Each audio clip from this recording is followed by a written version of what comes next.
Have you ever wanted to do something so well that you couldn't do it at all?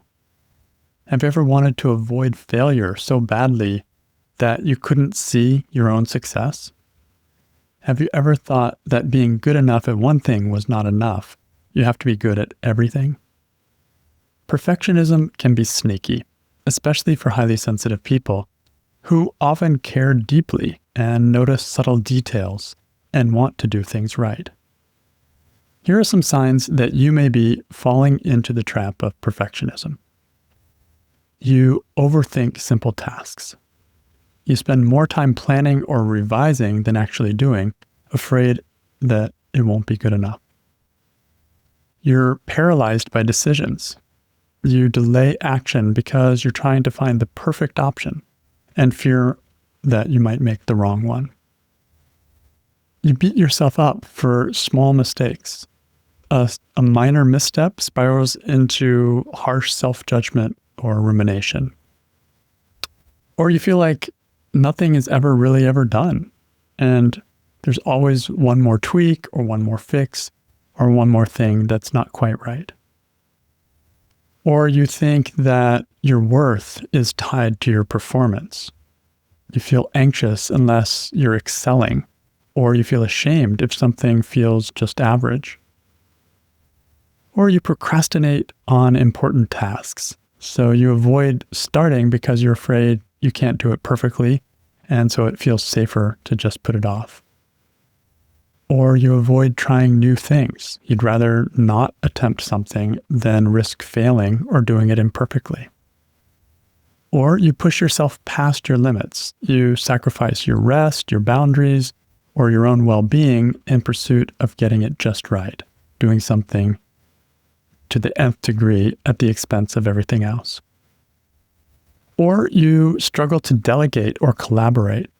You may believe that no one else will do it correctly, so you take it all on for yourself. Or you downplay your successes. So even when something goes well, you focus on what could have been better. These are all signs that you're stepping into the trap of perfectionism. And sometimes perfectionism looks like you have high standards, which is a good thing.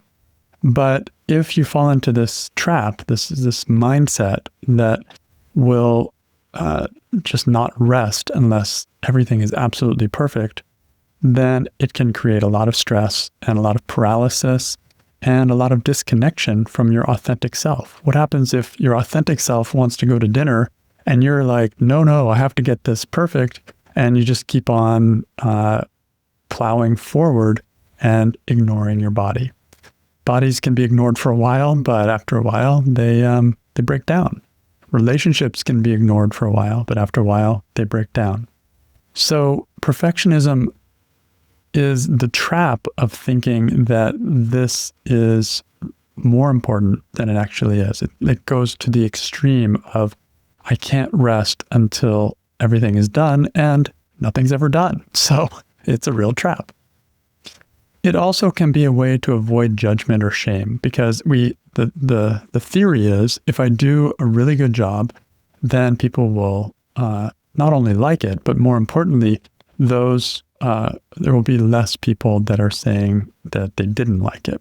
I often say, for myself anyway, that I want approval. Approval is something that I tend to get attached to, but disapproval is what I'm more motivated about. I am afraid of people disapproving of me, whereas I want approval. Approval is like a nice to have. Yes, I love it. But disapproval is something that I'm afraid to experience. And so if there's this kind of avoidance going on, then this will really affect quality of life, because you are basically living in fear. And it shuts down the creative process. It just slows you down and makes you not enjoy yourself, because you're worried about what others may think. And so that drive can push you into perfectionism, even when your mind, your body, your heart, and your relationships are all saying, wait, hold on, don't go there. So how do you tell the difference between perfectionism and just wanting to do things well? because wanting to do things well is a great thing. And especially as highly sensitive people, we love to do things well. It gives us purpose, it gives us meaning, and it's natural for us to want to do a good job. It's one of our skills, actually. But how do you tell the difference if you're stepping into that perfectionism trap, or you're just naturally wanting to do things well?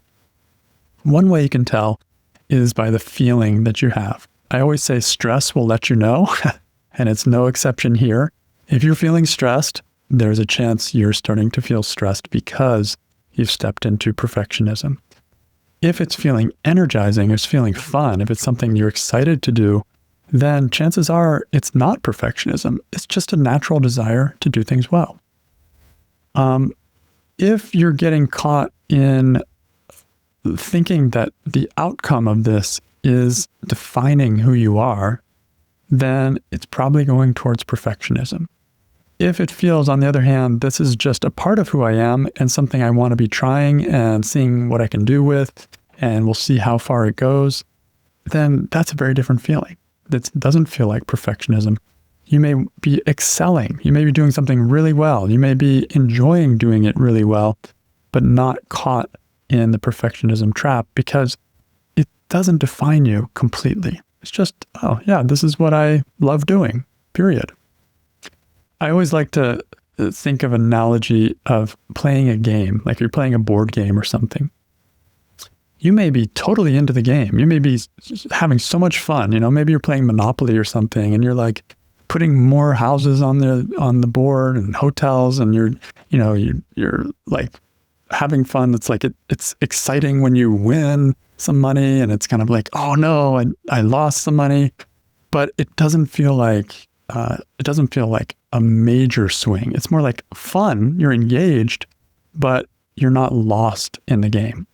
What happens is when we in life, whether we're playing a game or just playing the game of life, when we get attached to we get identified with the player that we're playing, the role that we're playing, then when that role loses something, it becomes devastating. Or when it wins, it becomes like super amazing, like it's a kind of almost too ecstatic. So this is identification with the game that you're playing. The call is, can you play the game without getting fully identified with it? Can you leave enough space for yourself even while you're playing the game? It has to do with attachment. If you're attached to the outcome, there's going to be stress. And the reason you're attached is if you're identified. So if you're identified and attached, then the game is going to become stressful and you're going to try really hard, as we HSPs tend to do. And you're going to be stressed because you can't actually control the outcome. You can't control the dice. You can't control the other players. You can't control your work. You can't control every aspect of your work. So yes, there are things we can control, but not everything. And that's what makes perfectionism stressful. If you're attached to having things come out a certain way, then you're going to be setting yourself up to be very stressed. But if you can be engaged with a kind of healthy separation with like kind of separating yourself from the outcome, like, I'm going to give this a try. I'm going to see what I can learn, and maybe I'll actually win too. Like, there's a kind of loose hold on the outcome. There's less attachment there, and it feels like fun. I'm in my own business, in my own world, in what I can control, which are my actions, and not in what I can't control, which is the outcome. So one way you can test this is, why am I doing this? Like, what is the motivation for my action? Is this coming from care? Like, I care because that's what I am. I love to do this. I'm interested. I'm curious. I'm wanting to help. If it's coming from a place of genuine caring, that doesn't feel stressful. But if it's coming from a place of fear, that does feel stressful. So am I doing this from care or from fear? Is a great question to ask yourself. Basically, we want to come back to what we can control and stay or keep a loose hand on what it is that we can't control. As highly sensitive people, we are built for doing things well. That's what we do. We do things well. It comes with the territory, and we might as well own it because that's who we are. That's our nature. But from the outside, someone else might label us as perfectionistic, and they don't know for sure if we're being perfectionistic or not. Only we can know that. Only we can see our hidden motives that are impelling us towards this, engaging in this process. So if my motive is to avoid disapproval, then I am very likely to get caught into the trap of perfectionism.